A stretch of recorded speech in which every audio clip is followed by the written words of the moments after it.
Hello, Duke fans, and welcome to episode 447 of the Duke Basketball Report podcast. It is Sunday, October 2nd, 2022. Welcome to Q4, gentlemen. We are here. It is almost basketball season. ACC football season has begun for the Duke Blue Devils. They are now 1-0 in the ACC. We will get to Duke's victory over Virginia in the homecoming game from yesterday. But before we get there, we have introductions to do, and we have a bit of basketball video to talk about. I am your host for this episode. I am Sam Klein. I am joined, as always, by Jason Evans and Donald Wine. Jason, I think it's been a minute since I actually saw you on video. So how are you, sir? I'm doing quite well. Yeah, thanks, guys, for picking up for me over the past several days when I was out in Los Angeles. I was visiting with some family. I have a son out there. I've got a brother and all the Sam will know this word. I have a lot of mishpaka out in Los Angeles. That's a little bit of Yiddish for those of you who don't speak it. That was not a curse word. Jason, your pronunciation is good. It's not great. I'm not a Yiddish speaker. I just know the appropriate words. For folks who don't understand. Not a native Yiddish speaker. No, mishpaka is like extended family. It's like family kind of stuff. So anyway, I have cousins and all kinds of stuff out there. So I spent a few days out there, and I appreciate you guys chatting about Duke without me for a couple of days. But I did provide you with that Riley Leonard interview, and oh man, did Riley look good in the football game yesterday. Yeah, so thank you for conducting the interview for us and giving us all that great content to react to. And yeah, and now we have more good football to talk about. So the other guy who's here is Donald Wine, of course. Donald, I have seen you recently, so you're not as exciting, but it is always great to see your face on a Sunday morning. I try to be exciting, but on Sunday morning is very difficult. I did get to sleep in. I am going to Europe this week, so I'll have some live stuff on the soccer side to watch. But I just want to say, as a teaser, Sam, you mentioned Q4. It was very Fuqua of you to say welcome to Q4, which is a nice little teaser for one of the videos that we're going to discuss. Ooh, very good. Very good. I like that. Donald, so as you mentioned, videos to dissect. We have a couple videos to talk about today. Some of them were put out by the basketball team. One of them was sent to us by a listener who was able to attend the somewhat open scrimmage that the basketball team had a few days ago. So yeah, it was Sam, to be clear, it was a fundraiser that the team does every year for Duke Children's Hospital. And if you make an appropriate donation, they allow you to come in. They entertain some of the kids and people who work for Duke Children's as they and a wonderful thing that the basketball team and the athletic department does this. But if you make a donation, in addition to those kids, they have some fans who come in and get to watch a practice, a scrimmage, and we were given access to a video, and wow, it is incredibly revealing. And the great thing is, this isn't like a secret thing that happens. Like Duke has, done posts about the Duke Children's Hospital part, like the entertaining of the kids and like some of the interactions that they had with the team. So that part is things that you can go to Duke's men's basketball social media and watch. What we're going to discuss, at least in the short term, is stuff that is not on there that was given to us, as Jason said, by one of our listeners. And we will also get, right before we get into the details of that, we will also talk about the two most recent Duke Blue Planet videos that came out. One was Duke Blue Planet episode 1 for the 22-23 season, and the other was a profile on Tyrese Proctor, Duke's newest Australian member of the basketball team. But let's talk about the scrimmage footage, Jason, that we saw. And I know you were able to kind of go through it in detail. What are some of the highlights from that video that you saw, particularly relative to expectations coming into the season? We've talked a lot about how we expect Jeremy Roach to have the ball in his hands a lot this season. We know that Dariq Whitehead is still hurt, so we haven't gotten a good look at him. We know that Derek Lively is expected to be the best defensive player on this team and fill the very large shoes that Mark Williams has left for him. So what are some of the standout moments that you saw from this footage? Well, so the first thing we should say about it is this is the most sort of unfiltered and honest look that we've gotten at this team by a long shot. I mean, nothing else comes close. This was more than 20 minutes of scrimmage footage that was provided to us by a listener. And frankly, I think I learned as much from this as we'll learn from anything up until the team starts playing games on television. It really was, to me, quite revealing. I should note the team didn't seem to be playing a really creative offense. It was a very, very basic offense. I didn't see them do anything but play man-to-man defense. I wonder if it's possible that part of that is they're very early in practice, even though they practiced some over the summer. Official NCAA practice time has only been going on for like a week or so. And so, they're probably not yet into, doing heavy plays and lots of motion offense with sophisticated wrinkles to it yet. They're not yet into pressing or playing any zone, stuff that requires a lot more communication and planning. That may be part of it, but the other thing may be Coach Shire, he knew that there were fans in the stands. He knew that this was, well, not completely public, at least partially public. And so he may not have had the team reveal too much. It felt a little bit more like a very loose scrimmage among some guys who are friends versus teammates who knew exactly where everybody else was going to be going. Jason, I wouldn't be surprised if the offense this year is a little bit less complicated than it's been in years past.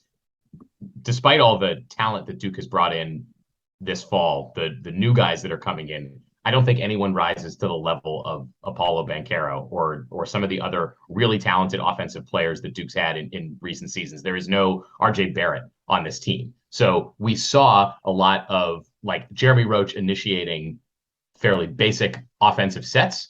And to the point of Jeremy Roach is going to have the ball in his hands a lot this season. I think no matter who he's on the court with, that's going to be a lot of what we're seeing. And maybe that's a place to start, because I feel like between that and some of the footage that we'll also get to from the Duke Blue Planet side, one of the exciting things for me is how much I feel like Jeremy Roach is going to take a big leap this year, being a leader on the team, having the ball in his hands even more than he did last year, and being the initiator and in some cases the finisher.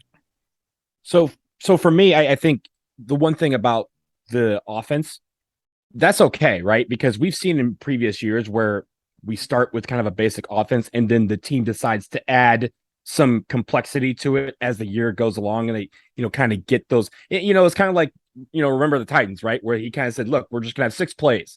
And they ran those 6 plays, and then they started adding a little bit of complexity as the year went on and guys start to gel together. So you will see that as the year goes on, that some of these, basic offensive sets are going to have some intricacies woven into it.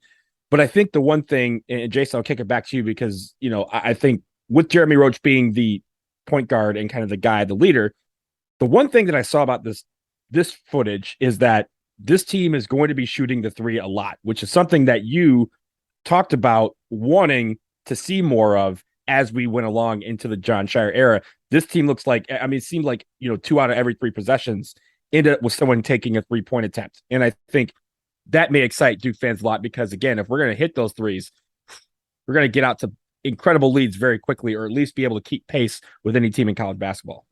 Yeah, Donald, you hit on it. My 2 biggest takeaways, I think, right from the get-go was this team shot, at least in this scrimmage, shot a ton of 3-pointers.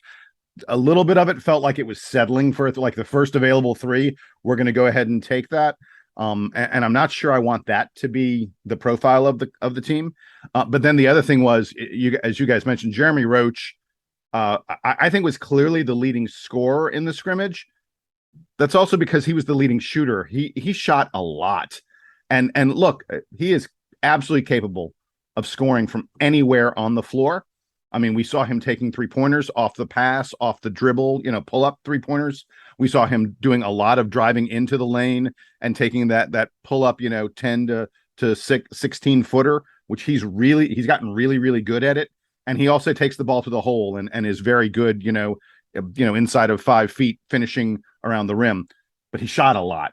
In fact, I probably saw him looking for his own shot more than looking for the pass, a little bit more than I'd like. Again, that maybe that it's just early and that he's still getting to know where these guys are going to be and the such. But I mean, Jeremy Roach hit far less than 50% of the shots he took in this video. And look, he doesn't have to be a guy who's going to hit 55, he's a guard. He's not going to hit 55, 60+% of his shots, but he was down around, I think he probably was down around, 33% or so. I'd like him to be a little bit higher than that. And the other thing to note about anything that we're going to note about the offense is without Tyrese Whitehead, it's a whole different team, I think. As Sam noted, and this is one of the biggest takeaways, there's no one on this team that is a Paolo Banchero. There's no one that's a Marvin Bagley. There's no one that's a Zion Williamson. There are some very, very talented ball players on this team. And it's probably one of the, if not the deepest Duke teams that we've seen in a decade or at least. But it is not a team that has a guy who goes, oh, that guy's going to be in, until I see Tyrese Whitehead, it's not a team that has a guy who's going to be in contention for ACC Player of the Year. Jason, that being said, can we talk about the defensive side where it's not just Derek Lively who's out there? There are a lot of experienced players who are coming onto this team, big experienced players who are going to play amazing defense this season for Duke. I can't tell yet exactly how fast the team is going to play. Some of that depends on the way that these weapons develop around Jeremy Roach, but whatever speed it is, I feel pretty confident that Duke is going to be a much stronger defensive team this season than we've seen in recent years. I was very impressed with the defense because I didn't see anyone who was getting lost. I didn't see anyone who looked like they couldn't stay in front of their man. I mean, for a lot of the practice, Jaden Schutt was guarding Tyrese Proctor. I would have thought that Tyrese Proctor would kind of carve up Jaden Schutt. He did not. For a lot of the practice, Kyle Filipowski was guarding Mark Mitchel. I would have thought that Mark Mitchell's length and athleticism would be tough for Kyle Filipowski. I thought Filipowski held his own very, very nicely there. And I just didn't see, there was no one on this team that looked to me like they were a defensive liability. And there was tons of length on display. Sam, to me, that was the thing that stuck out on defense. I mean, yeah, it's Lively, and Lively had a couple blocks that were just disgusting block shots. But Mark Mitchell, I think, just looks super active and super long. I mean, Mark Mitchell, one of the things that struck me about Mark Mitchell was he would take one or two strides and I'd be like, did he just take 8 steps? Dude just has like one of the longest steps that I've seen in quite a while. And we're talking defensive steps, which are much shorter than like you running, from A to B. Lateral movement is a very, you're not going very fast with that. So if you are able to keep in front of someone, that shows how fast that he can be and how quick he can be. Yeah. So I was super impressed with the defense, and I was, and I broke down a whole bunch of different players, literally everybody who played. And I don't know that we have time or if it makes sense to get into all of them. But Mark Mitchell, I thought Mark Mitchell was among the most impressive players I saw, just in terms of what my expectations, I think, had been. And I think a lot of that was his athleticism and his length. And he had a couple really nice passes. He had a gorgeous pass at one point where the defense was all around him and he found Jalen Blakes, who was cutting to the basket. I was just like, man, it's advanced stuff considering it's so early on. You guys take it for a minute, though. So I want to go back to Jaden Schutt and Kyle Filipowski because I think both of them look noticeably stronger and more like a little bit wider.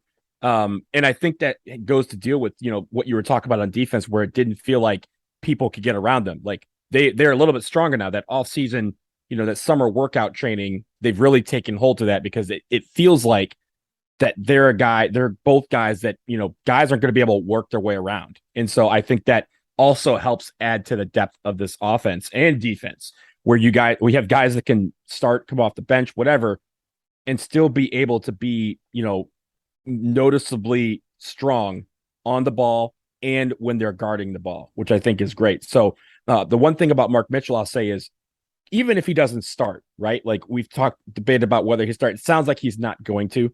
But if he doesn't start, he has that opportunity. If he can be like the Vinny Johnson microwave type of a guy in offense, his defense is going to keep him on the floor. I saw a lot of that. And I think we even saw that in the raw uncut footage that we got from Duke back in the summertime, that he's a guy that with his defense, he can stay on the floor. It's just about whether or not he can able to convert that in offense. He'll be great.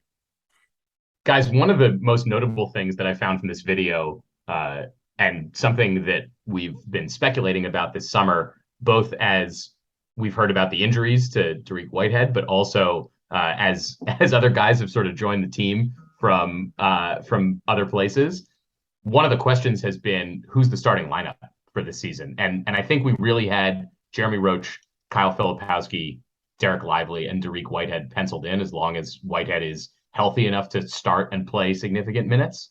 But we've been wondering sort of among the other guard, smaller forward type guys, which one is going to step in. We talked about Mark Mitchell.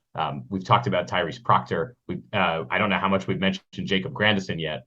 Grandison and Proctor appeared to be playing the most with the other, with the Roach, Filipowski, Lively group. So it seems like the two of them are probably in the starting lineup, and maybe one of them moves out when Whitehead comes back. But I think that that's where a lot of the speculation was, at least from us early on, because, if Jon Scheyer is going to play his roster any way that, similar to the way Coach K did, then the starters are the guys who also get the bulk of the minutes. I'm not surprised, I guess, that Proctor and Grandison are the two guys who are most in competition for that. And really the question is, for Coach Scheyer, do you want Grandison's experience or Proctor's explosiveness as the final piece to that starting lineup?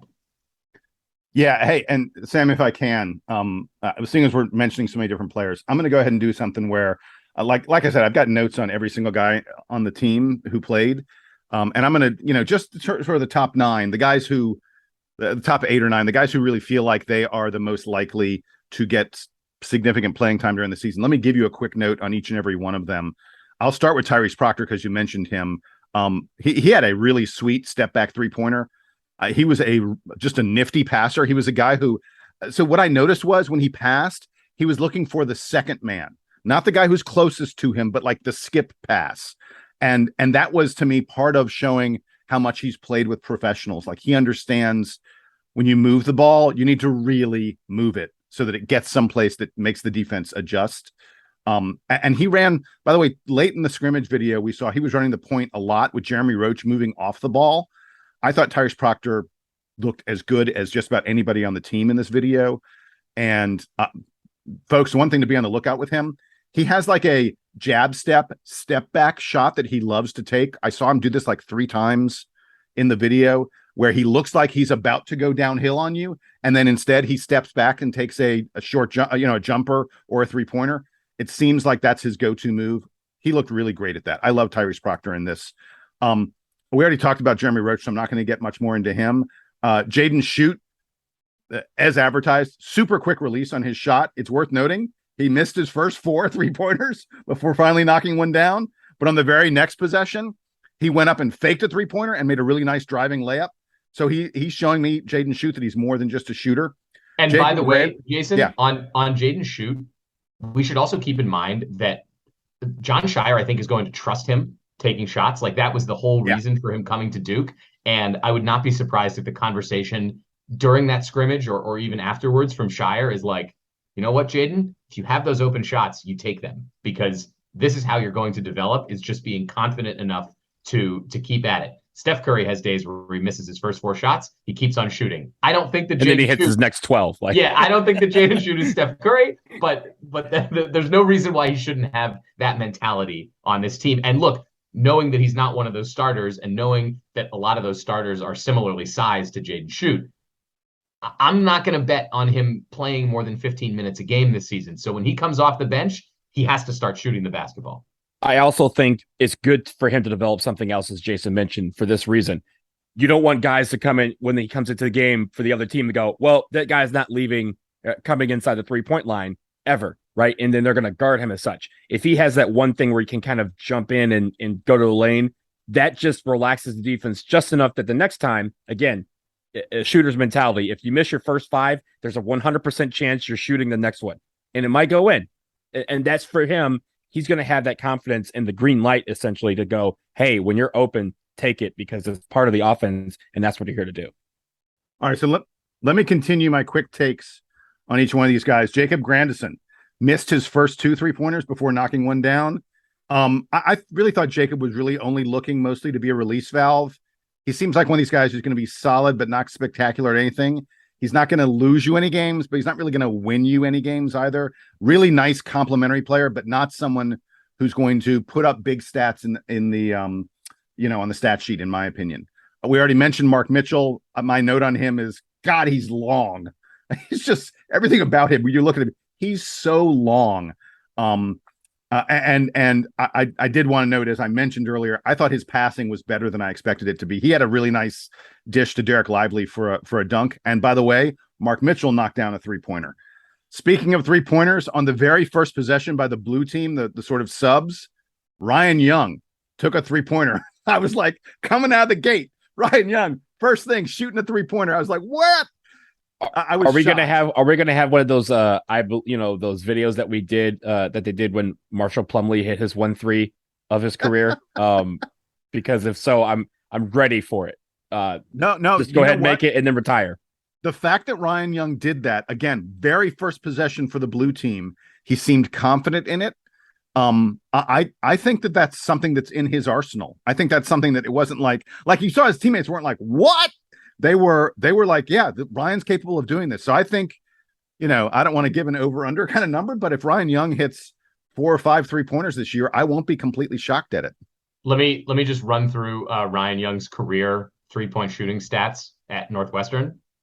His first season at Northwestern, he was 3 for 21 from beyond the arc. Last season, he was 1 for 2. 2 seasons ago, he was 1 for 2. And then his most recent season, he was 1 for 6. So it's not quite Marshall Plumlee level, where he never took one and then just took one and made it. But would still be miraculous, Jason, if he made 5 3-pointers this season. That being said, just generally great presence from Ryan Young. And I think we expected this, right? But especially because Duke has so many transfers that came in and graduate guys, and we'll talk about all the guys that are now Fuqua students. But Ryan Young's the one who is most likely to have a major impact on this team. I don't think Derek Lively is likely to play 35 minutes a night for a variety of reasons. And Ryan Young is going to be able to step in, body guys around, and make it difficult at both ends of the floor for other teams to execute the way they want. He didn't just have a great presence, he had a calm presence. In a team of youth, sometimes calm is all you need. And look, by the way, good luck stopping Ryan Young. And we talked about the 3-pointer, but good luck stopping him inside of 5 feet. He has great moves around the basket and is really difficult to defend. I mean, it was hard for him at times because Derek Lively is, I think, 7'1" with impossibly long arms and gets off the ground phenomenally fast. And Derek Lively had at least one just nasty block on Ryan Young. But most teams aren't going to have a Derek Lively in the post. And I think Ryan Young is going to succeed wildly against teams like that. Speaking of Derek Lively, like I said, I call them it's an ugly block, because when you see it, you make an ugly face. You go, ew, wow, and he had a couple of those. Lively, just to me is he's going to be such a great rim protector. It's worth noting, by the way, that Duke was not looking at all to get Derek Lively the ball in the post. In fact, the white team, the starters, were mostly playing 5 out on offense. Lively was roaming around the perimeter. He didn't shoot any 3-pointers. I don't recall him shooting any 3-pointers, but he was roaming around the perimeter, setting lots of screens and stuff and trying to then roll to the basket. But they were not looking to get him the ball in the post ever, as far as I could tell. And that's going to be an interesting thing to see if it develops for Duke. And then the last guy I want to talk about, guys, before we move on, we haven't mentioned Kyle Filipowski much at all. He was really quiet the first, half of this scrimmage video that we have. Barely did anything other than, screening a little bit, making a couple handoff kind of passes.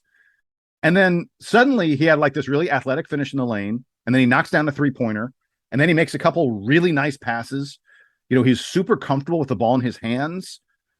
He had an offensive rebound put back. He knocked down another 3-pointer. I was like, Kyle Filipowski might be the guy that, for 15 minutes, you don't even notice he's on the floor. And then suddenly puts up 10 points in 3 minutes with 3 more assists. He's capable of dominating. And I just want to see him get a little more aggressive and actually do it. But that was my notes on everybody. Can I ask, before we move on to other videos, who did you guys think was the most impressive player in all of this stuff? Because I'm kind of tempted to say the Kyle Filipowski I saw the second half of the video might have been the most impressive player on that Duke team. I was going to go with Mark Mitchell, just again, because I think he can be that Swiss Army knife that a team desperately needs, right? He can do just about anything. And like you said, it seems like a lot of stuff has also improved over the summer, namely his passing. So, and his defense, like I mentioned, is going to keep him on the floor for large stretches of the game because he's very good on defense. So, yeah, I thought he was the most impressive. But again, this kind of was a sloppy affair at times because it's the first time they've played in front of. Although not a lot of turnovers. Not it was sloppy. Not a lot of turnovers, but just like right. Sloppy from missing shots, not from turning the ball. Correct. Yeah, but again, this is raw. This is very raw footage in front of people. It's probably the first time they've played outside within anyone outside of their unit, right? Like this is the first time they let people walk in to watch this. So yeah, naturally, a lot of guys were probably going to try and level up the show, so to speak, and it turned sloppy in the sense of there's a lot of missed shots. But I do think this team is gelling together, and it seems like they're way ahead of schedule, even with some key pieces out or just having joined the team. Hey, Sam, do me a favor. Tell me that you thought the most impressive guy was Tyrese Proctor, because I thought it was either Flip, Mitchell, or Proctor. So if you say Proctor, we'll cover all three bases. I liked Proctor. I was going to mention that I was pleasantly surprised by how well Jalen Blakes held his own in this scrimmage. And so, of course, we can talk about the guys who are going to get a lot of minutes. I don't know that Jalen Blakes is getting a lot of minutes on this team this season, but it was at least somewhat reassuring to see him, one, guarding Jeremy Roach, and then two, initiating some offense. So it seems like he's sort of firmly the backup point guard. Hopefully Roach is playing, most minutes this season, but it does make me feel good that if there is anything wrong with Jeremy Roach, that Jalen Blakes hopefully can step in a bit. I got to tell you, Sam, I think Tyrese Proctor is the backup point guard. Okay. Well, we'll see how things develop. I love Jalen Blakes. I love him, but I think Proctor's the backup point guard. Let's spend a few minutes on the fun videos. So as we mentioned at the top, 2 fun videos from Duke Blue Planet this week.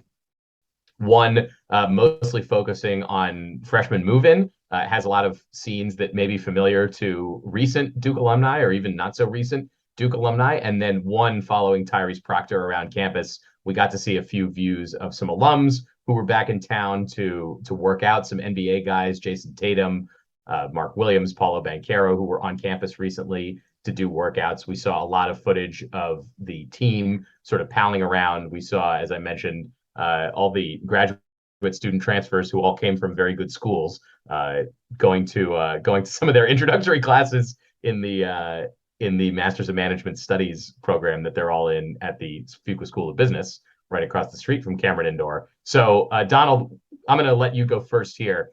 Give me some of your highlights from all of the fun behind the scenes stuff that we got to see from the team this week. Well, it's funny. I think the first one is the fact that they went to Fuqua. Like, that's not something you see from videos of this nature where they go to the graduate schools. And it's not like these 3 guys are the first guys taking graduate classes in the history of Duke basketball, but it's great that they are able to take those and kind of highlight them, and give kind of the background of, hey, it's not just you're going to the Bryan Center and you're going to West Campus and you're going to the Broadhead Student Union to eat.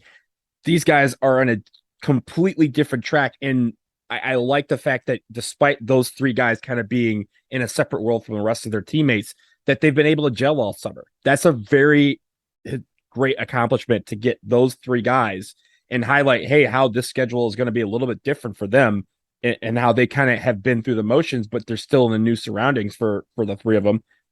And then also at the same time, be able to bring that back to how they interact with their teammates. And it's not just like you have the freshman clique and the graduate clique. All those guys are one. So I thought that was really cool. The second thing that I had was Tyrese Proctor, the video that they had on him. I talked about a few episodes ago. I asked, it basically said, Duke Blue Planet, do something on Tyrese Proctor because he's new and it's great to kind of get people familiar with this new guy that just stepped foot on campus a couple months after everybody else. Well, they did a great job with it. First of all, he has a very Aussie accent. Jack White's accent was a very Aussie accent. This one might eclipse that. There's no mistaking that Tyrese Proctor is from Australia. I really love that. From the Tim Tams, like, I don't know if you've been to Australia, guys, before. Tim Tams are a thing in Australia. They are a way of life. And they're actually good, unlike Vegemite. So and Marmite. It's not something that they bring over here and we're like, no, send that back. Tim Tams are actually really good. So the fact that he had loaded up on Tim Tams, I thought was really funny. But just again, him getting acclimated to life in life here at Duke, and also just interacting with his teammates, I thought was really cool. This team seems really bonded, and I think a summer together will do that. But also, again, him being able to jump in a couple months late and still have that integration, I think is really, really awesome. So first of all, we should mention that the three guys getting an MMS at Fuqua are Cale Catchings, Ryan Young, and Max Johns. And Scott Rich, who posts on the DBR boards, is a great, fabulous poster. He also writes for the Duke Basketball Report front page every now and then. He pointed out, and I thought this was really wise, and I'm going to spread this gospel of Scott Rich here.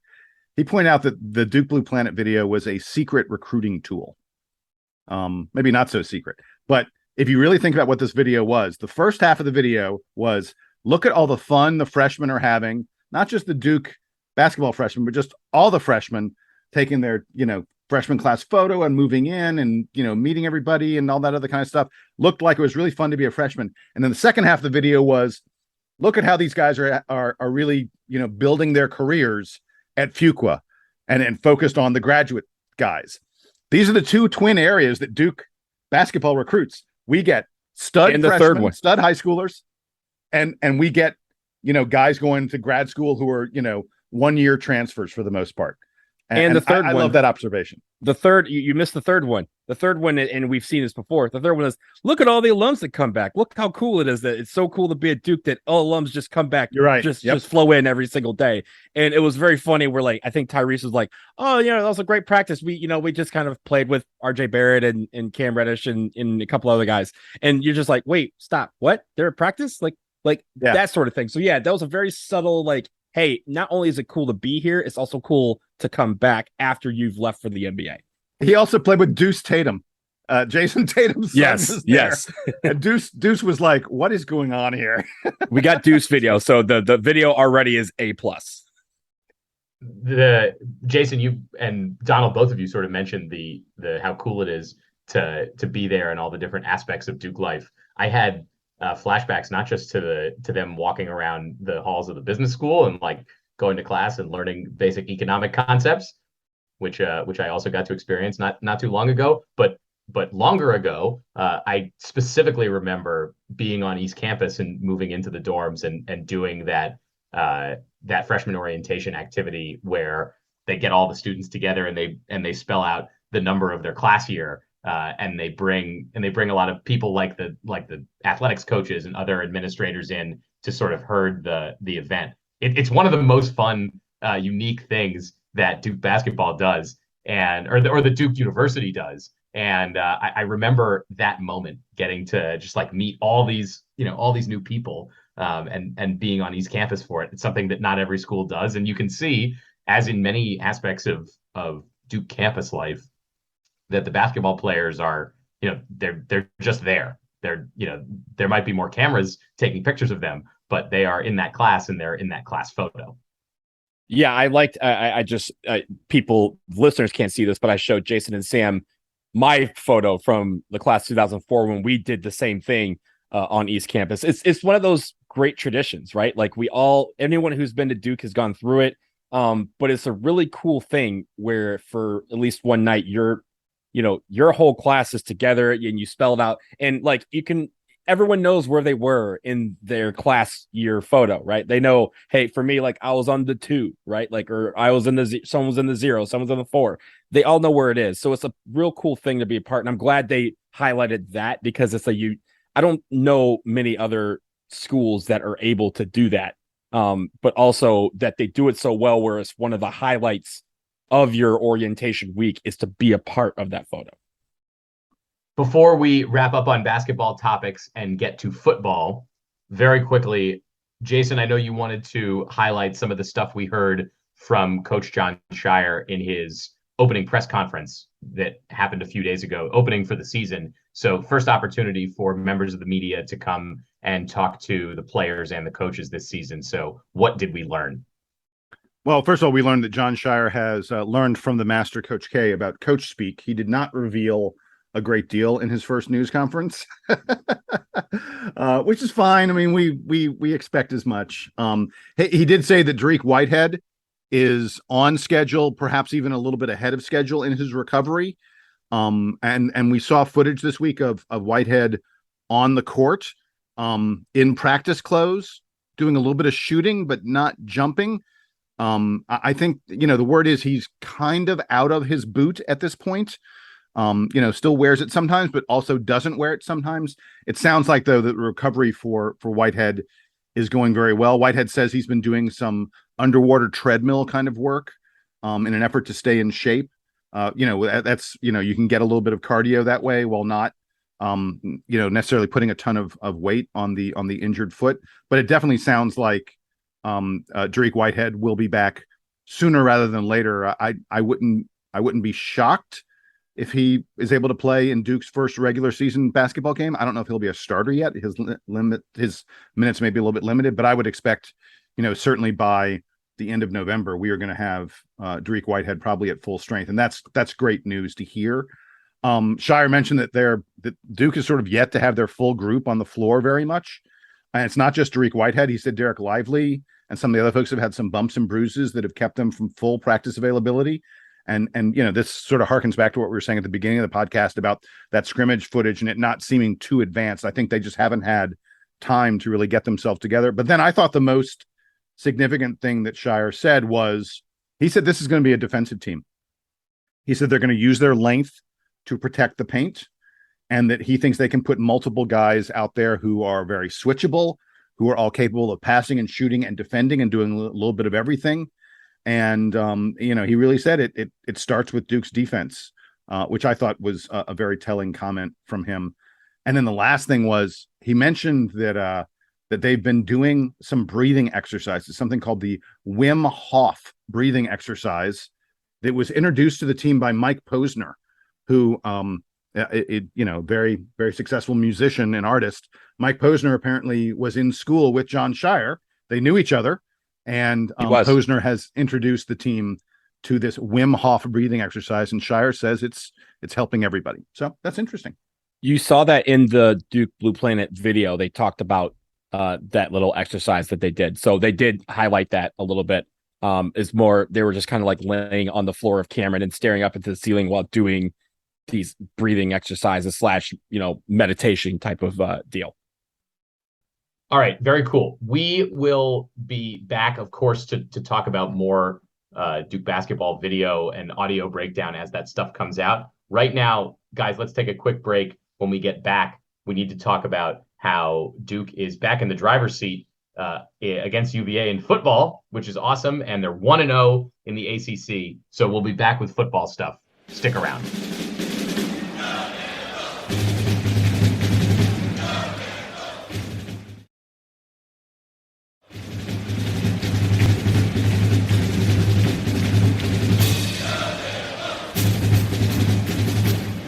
As we mentioned before the break, Duke was able to open its ACC football season and bounce back from its loss to Kansas with a, dare I say, a convincing victory against an ACC opponent that very convincing that the Blue Devils, yeah, that the Blue Devils had struggled against. I mean, Duke had struggled against basically every ACC team in the last couple of years, but even stretching before that, Duke has had trouble besting the Virginia Cavaliers. Not yesterday at Wallace-Wade Stadium. Duke runs away from UVA 38-17.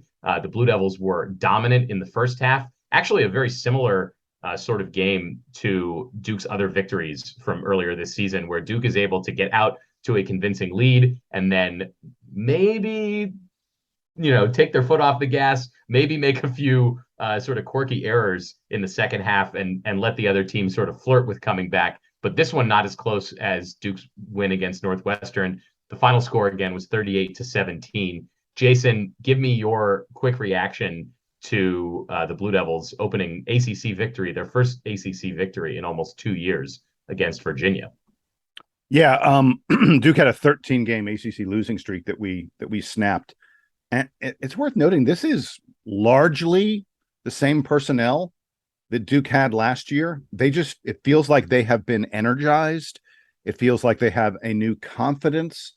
I think on offense, they're running much more creative plays than I saw a year ago. There's a lot of, putting Riley Leonard in, moving him around and then making passes. But to me, the biggest thing is the offensive line is opening holes, and the offensive line is keeping teams from getting close to Leonard. Virginia, to me, wanted to be physical with Duke. And in response, Duke just mashed them on the offensive line. We ended up rushing for 248 yards in this game. That's a huge, almost 250. That's a huge number. We averaged more than 5 yards per rush. Virginia, on the other hand, only got 93 yards rushing. We outrushed them by, more than 150 yards. News flash, you're going to win. If you outrush a team by 150 yards, you're almost certainly going to win that game. And I just thought, Duke's ability to handle Virginia's physicality, Duke's ability to out physical Virginia in a very big way, to me, was the story of the game. I mean, we got out to that lead, and whenever Virginia thought they were going to maybe try and creep back into this, we would just pound the ball down their throat and go get another touchdown. And then the last thing is, Duke was the worst team in all of Division I football, I think, at least among major conference teams, at turnover margin last year. And we're among the best this year. Virginia had 2 turnovers. We had none. That doesn't even count the fact that on special teams, we were like blocking kicks and having great returns. And Duke dominated all 3 phases of the game. We dominated on offense, we dominated on defense with our takeaways, and we dominated on special teams. That's how you win a game by 21 points against an ACC opponent. Period. End of story. Mike Elko's probably thinking, "Wow, this ACC thing is not as bad as everyone thought it would be." But yeah, again, I go back to the beginning of the season when Jim Sumner, when he was on our show, he talked about how the players and the coaching staff said, we want them to be confident that they can win every week. And we're seeing that confidence on the field. They're not playing with fear. They're not playing looking over the shoulder to think they may be replaced, or that, oh no, some of the things that we saw last year are creeping back. They're putting their heads forward. Again, even in the loss last week against Kansas, I saw a team that was confident all the way to the final whistle that they could win the ball game. But now that confidence was shifted yesterday to, we took the lead and we're going to keep the lead and we're not going to give it up. We're going to continue to run the ball down their throat. We're going to continue to make great plays on defense. We're going to continue to have great field position because of our special teams. And I think that's a market difference from last year. These guys, like, you could see the confidence on the field and is carrying into the locker room. They all feel great about themselves and they want to keep that winning feeling going. The next week, I know Jason is going to be at the game. They go to Atlanta to face Georgia Tech. Georgia Tech just beat Pitt on the road, which is a pretty big feat for them. So they're feeling confident too. But our guys, I love what I'm seeing for them in the confidence factor, because sometimes that can overtake a lot of different things, and that can help you win the day if you feel confident about yourself and you go out and execute. They're feeling confident. They're executing on offense and defense and special teams, and that's why they won that ball game last night. Donald, you failed to mention in the recap of Georgia Tech and Pitt that the big storyline is that Georgia Tech had just fired their head coach a few days before the Pitt game and athletic director. So might be an opportunity for Duke to take advantage of a bit of a hangover from Georgia Tech after beating a ranked Pitt team a few days after installing an interim head coach. It was, yeah. I mean, that part right there, again, these guys are going to feel confident. But yeah, Duke has the opportunity to go down on the road and play well.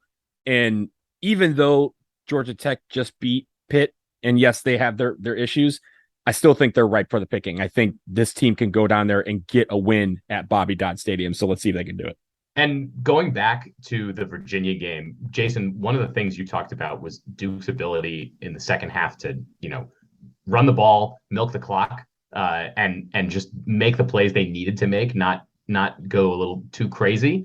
I don't think that this Duke offense is built to make a bunch of huge plays during the game. But what they were good at was getting chunk yardage out of running plays, making smart, shorter throws, and letting the wide receivers sort of find open spaces to make a 5-yard catch into a 15-yard catch. We saw a lot of that yesterday, and that gives me a lot of hope that Duke is not trying too hard on offense to make things happen. The offensive line was really strong yesterday, and made UVA's rushing attack, which had been very good, not seem so strong. I just like the way that the offense is not having to work too hard to get good yardage and burn clock in the second half. And by the way, we didn't talk enough about Duke's defensive line batting down passes. It was unreal how many they're playing volleyball out there. The number of times we got our hands on a pass was just crazy. Brendan Armstrong, the Virginia quarterback, who's a really good quarterback, one of the better quarterbacks in the ACC, he was 19 of 37 on the game. Dude barely hit 50% of his passes. And a lot of that is because there had to be at least 5, maybe 7 balls that the Duke defensive line got their hands on. I can't believe that none of them ended up, flying up in the air and turning into interceptions. You would expect that to happen, but it was just a sign of how well this Duke team is playing on every aspect, every side of the ball.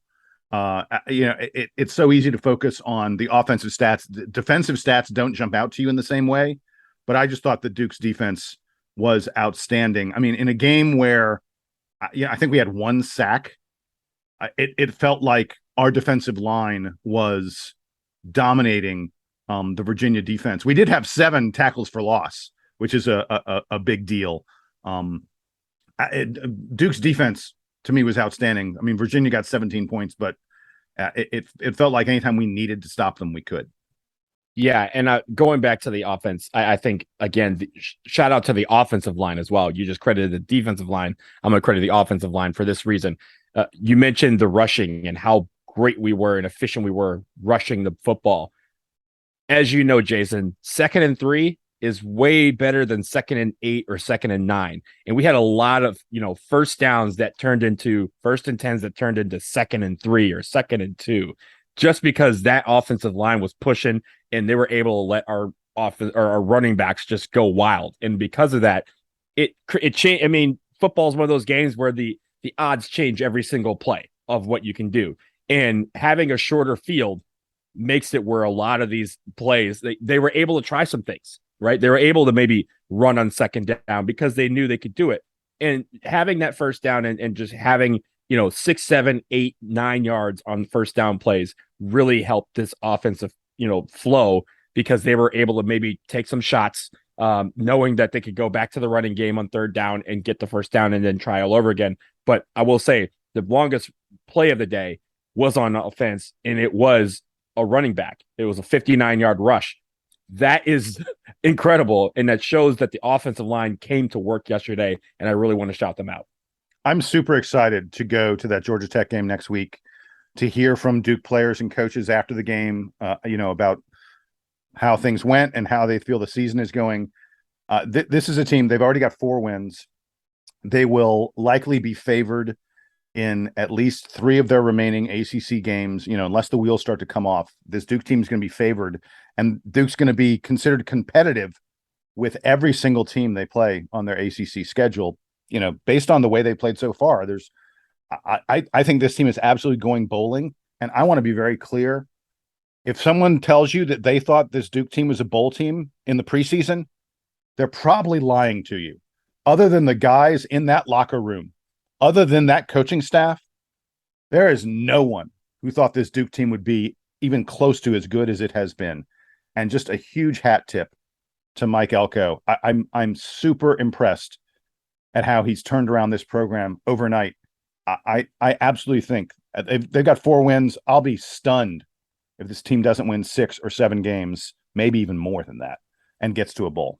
Jason, I appreciate your optimism. I don't know if Duke is winning more than 3 games the rest of this season, but we'll certainly see. I would be very excited to have Duke be getting back to a bowl this season. It seems like it would be a great accomplishment for Mike Elko. I mean, if they're winning 3 or 4 more ball games, they're in contention for things like division titles and ACC title games. That would be a remarkable achievement in any year, but given it's Mike Elko and his coaching staff's first year, I'm not expecting that, but one can dream. Well, look, they're absolutely going to be favored at Georgia Tech. They're going to be favored at home against Virginia. Virginia Tech's bad. They're going to be favored at home in both those games. So that's 2. I would expect. I can't imagine they won't be competitive with Boston College and with North Carolina and probably with Miami. Pitt and Wake both look pretty good, although Pitt lost to Georgia Tech, so they could beat. Wake looks. Really I was going to say that North Carolina really took it to Virginia Tech yesterday. To your point, if Virginia Tech is really bad, then I don't know how much that means. But UNC is probably a pretty strong team this season. Look, I'm looking at the schedule. I'm seeing at least 2, maybe 3 games that Duke is going to be favored in, and I think they're going to be competitive in pretty much all these games. Wake is the one that I worry about the most. I think Wake is good. Wake's really good. Wake almost beat Clemson. Wake's really good. Yeah, that was probably the most fun game in the ACC yesterday, other than the Georgia Tech and Pitt game, which was unexpectedly fun and exciting. So, all right, guys. I will know it's real quick in the ACC. Clemson, the Clemson NC State game I thought was really good, but I also Clemson. You rushed the field after being favored and beating NC State at home. I think y'all need to pump brakes on that. No, Donald, you must not be familiar with the Clemson tradition. They run onto the field after every game. So while I would like to participate in the mocking of other ACC schools fans, that is the Clemson tradition. I've been on the field. I've not been to a Duke at Clemson game, but I've been to a Clemson football game. And everyone runs onto the field after the game, regardless of the outcome. This is just, for some reason, how it works in South Carolina. That's wild to me. It's funny. I watch a lot of Clemson games. I have never seen that, especially when they're playing. You don't linger at the end of the game. It's not like they're like. I mean, are they doing it against like the South Carolina states of the world? It doesn't matter. Doesn't matter. I stand corrected. I was at Clemson a few years ago for a bachelor party to see them host Boston College. And this was during like near the peak of Clemson's powers. They waxed Boston College, and everyone ran on the field after the game. So this was the explanation that I got from some of the locals. Interesting. They may have to change that one. We'll let them. We'll have it. Whatever. Yeah. I'm not here to mock other schools' football traditions. There are certain things we can get away with here. I'm not doing that. So, all right, guys. I think that is it for this episode. Jason he has one more thing he wants to say. Let me do this super quick. Just because we spent a lot of time talking about this the other day, I've spent some time thinking about this NBA one and done, the fact that people say the NBA one and done may be going away in 2024. There's just been a lot of chatter about this and how this is going to change college basketball and college recruiting and stuff like that. I did a little bit of a deep dive on something. I'm going to explain to everyone out there. If you aren't aware of this, the NBA and the Players Association may decide to get rid of the one and done rule. I'm going to tell you right now, they are not going to do it for the 2024 draft or the 2025 draft. It's going to be further on down the line. And here is why. I went ahead and looked at all the teams in the NBA who had either traded a first round draft pick or were engaged in a potential pick swap, meaning another team can sort of get your first round pick, switch places with you. Because when the NBA does this one and done thing, it's going to create a super draft. There's going to be 1 year where you're going to have all the guys who would normally be in the draft, and you're also going to have probably, 8, 10, 15 high schoolers who will declare immediately for the draft, who will be very good prospects, guys who are likely first rounders. So you create a 1 year super draft. And the reason this is significant is that if you're an NBA team and you've already traded away your draft pick for what's going to be a super draft, you don't want the super draft to be that year. Ain't no way. Like if you traded your 2024 pick and the NBA goes, hey, we think in 2024, we're going to create this draft that's going to have like tons of great players, first round picks, super valuable. You're going to be like, no way. I already traded my 2024 pick. It can't happen in 2024. So I looked. Are you ready for I won't even name all the teams because there's so many of them. There are 15 teams in 2024 in the NBA who've either traded their first round pick or could get it swapped with another team. there's no way those 15 teams are going to vote for a 2024 Super Draft.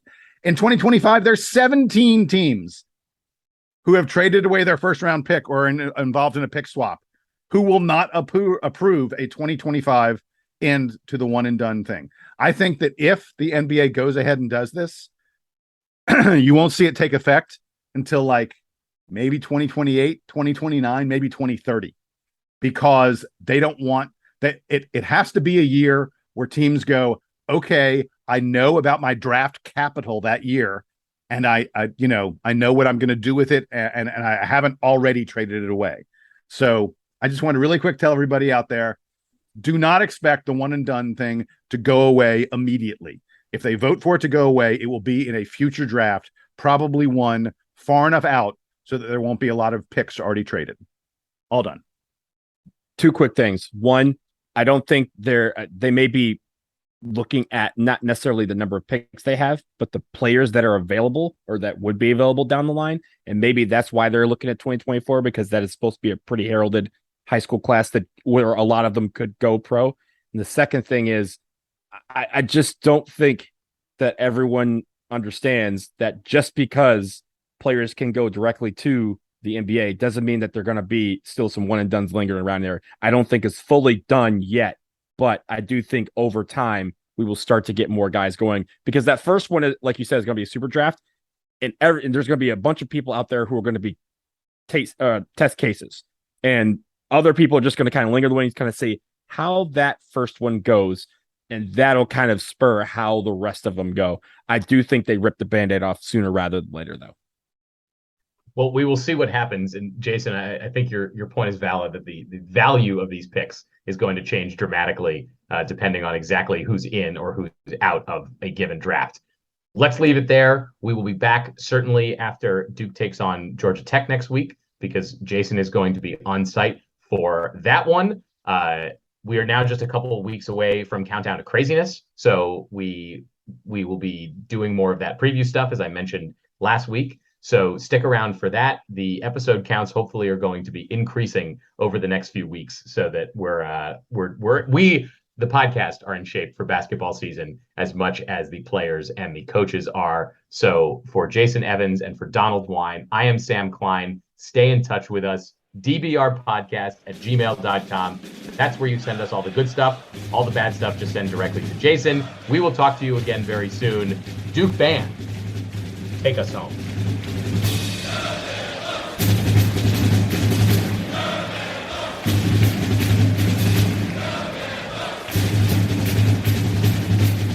That video is not public. I know it was a YouTube link, but it's an unlisted YouTube link. Okay. No. Correct. So we need to talk about it in general terms, not like, hey, in this video at minute 3, let's talk about what they did on this play. It's more 100%. About the general flow. Yeah. Okay. Right.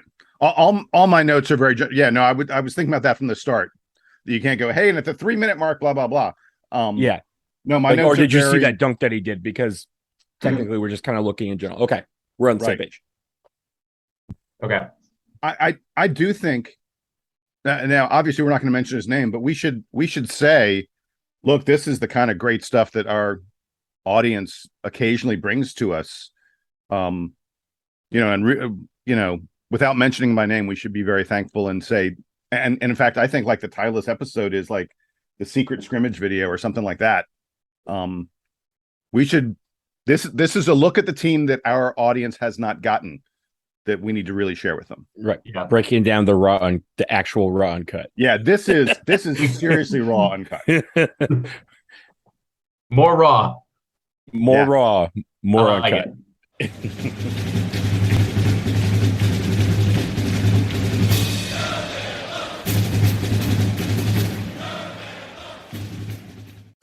It's time to expect more from urgent care, like caregivers who take time to listen, smooth access to local specialty care if you need it, virtual visits and save your spot convenience, plus easy access community locations. And we're open 365 days a year to treat your sprains, cuts, fever, and flu. Northwell Health Go Health Urgent Care. Get more than you expect and exactly what you need. Welcome to a new era in urgent care.